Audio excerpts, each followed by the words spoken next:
Good morning, Chester County. This is Bipin Chandriani, Realtor with Coldwell Banker Preferred in Exton and host of weekly show Small Biz Spotlight.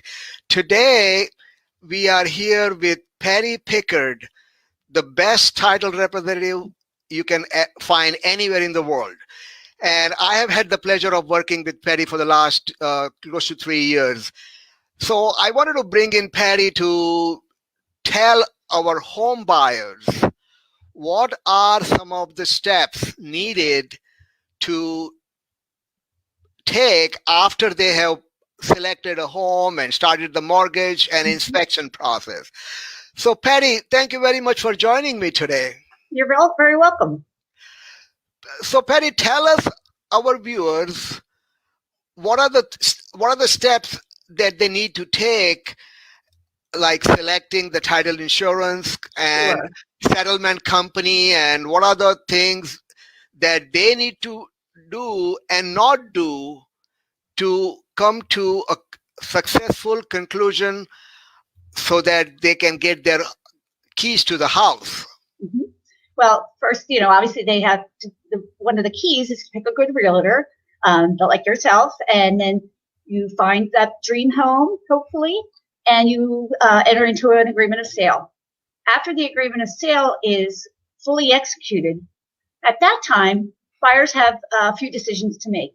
One is to, if they're not buying cash, they would have to pick a reputable lender for their mortgage. And of course, after that is a reputable title company. Oftentimes, the buyer's agent will have a relationship with a particular company or a particular person and may suggest or offer to have the services for title provided by that person.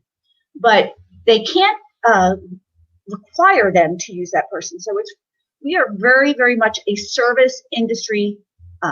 Title insurances. We get our business based on our good service. If you don't have good service, you're obviously not going to be recommended by the realtors. So the buyers are able to, they should be afforded the opportunity to choose their own title company, which they usually are. But most buyers do go with the recommendation of the realtor because they understand that the realtor has had multiple, most likely, transactions with someone and trusts that person. So once the title company is selected, then a title search is ordered. The title search is done at the courthouse with all the public records.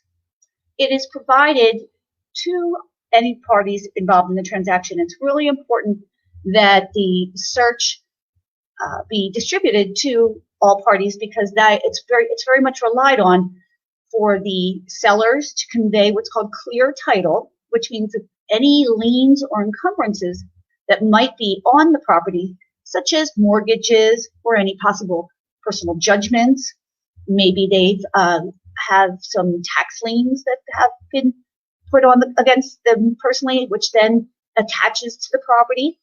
Perhaps they haven't paid one of their utilities that would be provided by the township. So, like something like a PICO cannot be liened against the property. Aqua is not liened against the property. But oftentimes, trash and sewer and sometimes water is provided by the township. And if those bills have not been paid, then the township can put a lien against the property, and those would show up on the title report.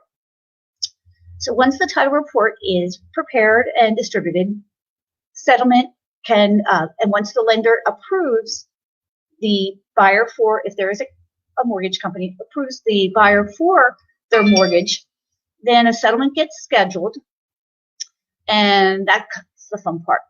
But in the meantime, there's a lot of moving parts between the agreement of sale and getting to the table. And the most important job for the buyer, truthfully, is to provide the lender with everything they need to get approved for the loan. The buyer doesn't really have a lot to do with the title company up until much closer to the time of closing.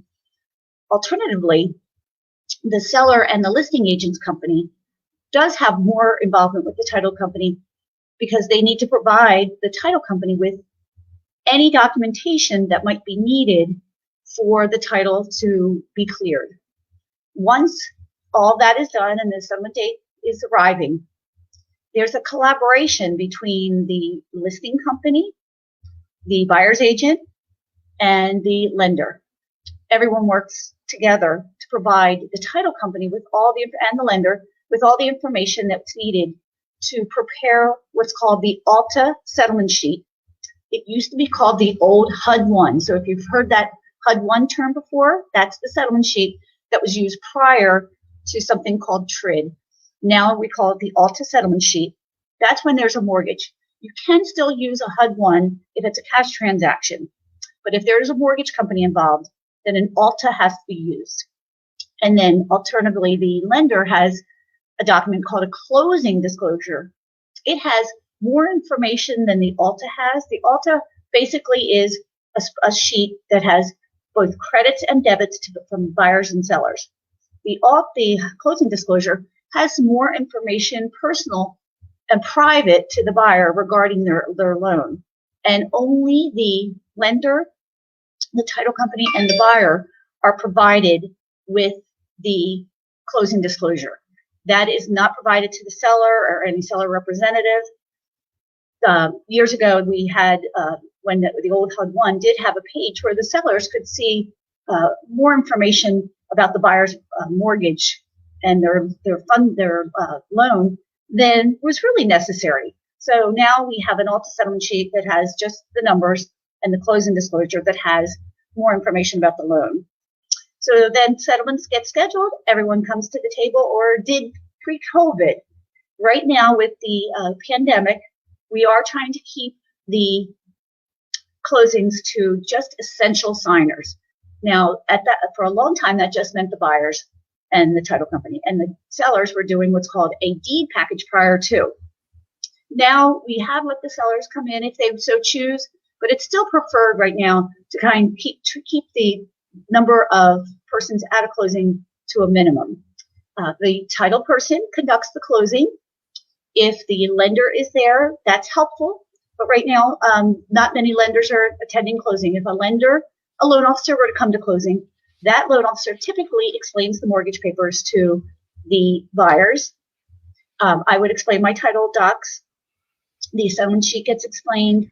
The buyers provide proof of identification, and typically either a cashier's check is brought to closing for any monies that they owe at table, or they can also wire that in as well.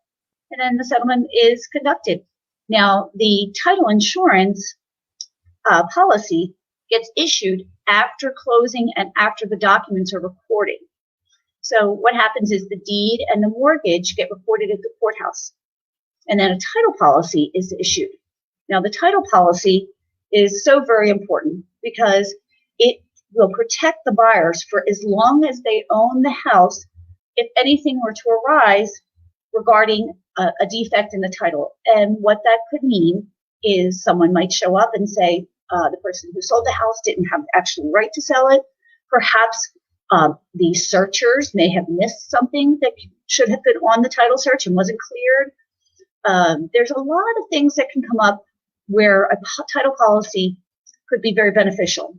Most times things don't come up, but the chance of something coming up and needing to be addressed by the title company, you want that peace of mind. The title insurance policy gives you the assurance that the property you have recently purchased is free and clear of, again, I keep saying this, liens and encumbrances. And that's what a title company promises to make sure, and we insure it by issuing a title insurance policy.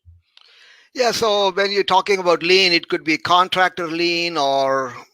Absolutely. It could be perhaps they had the sellers had some work done on the property, and perhaps it wasn't fully paid. So there could be a mechanic's lien against the property. That's correct. Perhaps there was a deed recorded previously that was erroneously prepared or defective in its preparation. So there are a lot of, again, there are some things that could come up. Luckily, it's dealt with by the title company when you have a title insurance policy. If you were to purchase a property without buying a title policy. So with a cash transaction, you're not required to have a title insurance policy.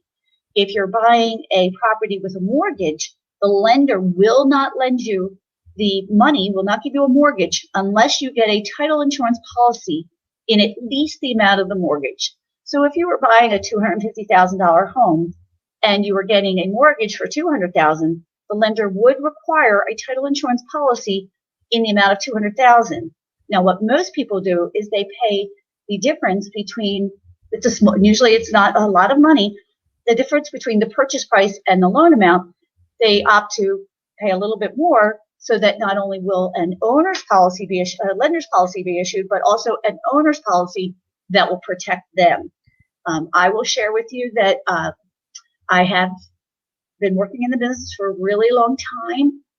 Most people understand the value and the importance of getting a title insurance policy, but every once in a while I do have a buyer, cash buyer, perhaps, or sometimes a buyer who is getting a mortgage who doesn't want to pay a little bit more to get an owner's policy. And I try and advise them the benefits of having a title insurance policy, but ultimately it is their decision. Most people, if they first initially say, I don't know that I need it, if it's a cash transaction, or they don't want to pay that little extra money between the purchase price and the sale and the loan amount, typically after speaking with me and me explaining some of the things that could arise that if they did not have an owner's policy would fall on them to handle, they most oftentimes say, that's scary. That's a little bit scary. I don't think I want to take that risk. And then they usually opt to get a policy. Now, if people are buying a vacant piece of land on which they want to build something, can that also be covered by you? Oh, absolutely. Yep, absolutely. We insure land transactions because, even though there's not a dwelling on that property, that doesn't mean that there couldn't be possible defects and liens against the property. Right. So that's a very good question, and absolutely that we do that oftentimes is insure. And often people may not be sure of what is the exact boundaries of that land, and so the title would cover that. Well, we insure the legal description, but in Pennsylvania, surveys are not required for resales. So we always suggest that if you were concerned about the actual meets and bounds, that that a survey would be most likely in your best interest. Right. And then you mentioned all the things that are covered by the title insurance. Are there any exclusions? There are some exclusions. There's not very many. If someone were to have perhaps lied to us, like a buyer did something wrong, that wouldn't be covered. But for the most part, we cover all everything, that a lot of common things, and some of the common things that do come up, I'll let you know. Or I'm going to read this off to you from my handy dandy cheat sheet.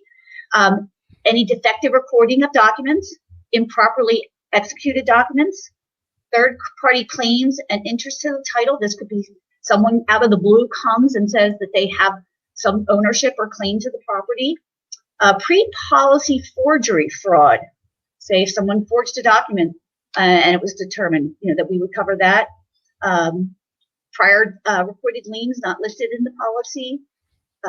The unmarkability of title. Policy benefits anyone who inherits the property from the insured, and the legal right of access distinguished from actual right of access. So that's important too. Like we make sure that the property is not landlocked. You actually have access to the property. And with title insurance, there are two different policies. There is the standard policy, which is a very good policy, covers all those things I just discussed. But then there is also what's something called the enhanced policy. You pay a little bit extra for the enhanced policy. It's actually 10% higher than the standard. So say if the standard policy premium was $2,000, if you chose to go with the enhanced, 10% higher would be $2,200. So that's kind of the ballpark. I like to say that it's not a whole lot of money. And the reason that we have this enhanced policy is that years ago, I'm not quite sure what year this was, but it hasn't been in effect for as long as I've been in the business. It's probably maybe 10 years that they looked at some of the claims that were being made against title insurance policies and said, we think we should cover more things that might arise, so we're going to have this enhanced policy. So the enhanced policy is just a little bit more comprehensive and covers more than the standard. But the standard, again, I don't say that the standard is not a good policy, and a lot of people choose to go with that one, and which is absolutely fine. Now, when in speaking to buyers about the comparison of the standard versus the enhanced, I don't typically encourage one way or the other, and I'll share with you why.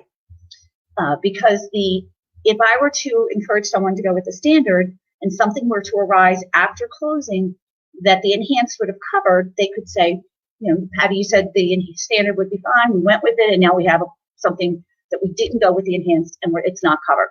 Alternatively, I don't really like to encourage people to go with the enhanced because I don't want them to feel that I'm trying to upsell them on title insurance. So what we do is we provide information about both policies right from the beginning, and then if the buyers have the opportunity to look at the two policies and then choose one that best suits their needs. Right, and then about the exact settlement process, I know you covered it. What are the things that you see that could derail the process? Okay. So if everyone has done their job well, and it really is a team effort, most times settlements go very smoothly. But there are times when, yes, there are problems. Common problems at the table are most often, I would say, more than 50% of the times that we have a problem in a closing is from a walkthrough issue. Sellers perhaps have not left the property as clean as the buyers would have preferred. Perhaps there was an inclusion on the agreement of sale, typically an appliance, perhaps a washer and dryer that was included in the agreement of sale, but perhaps it wasn't made clear to the sellers that they were supposed to leave them.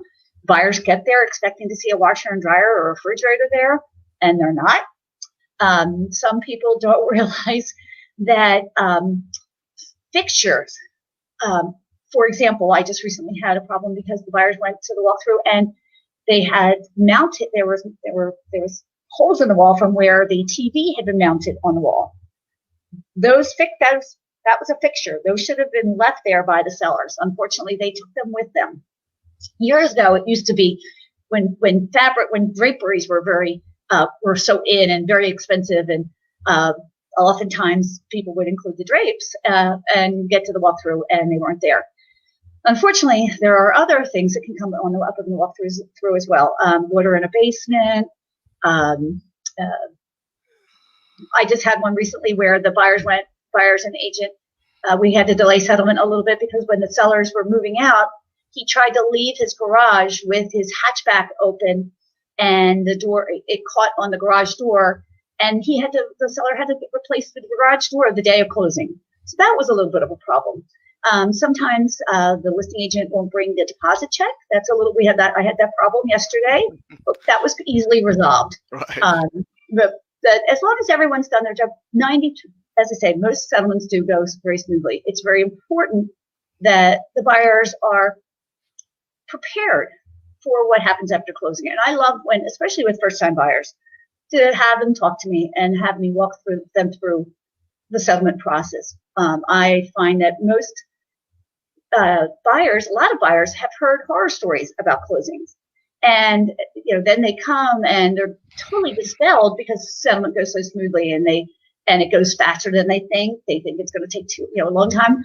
And sometimes settlements can go long. It depends on if perhaps sometimes, the mortgage papers come over and maybe there's something that doesn't, look quite right. Sometimes we wait for a wire from the lender.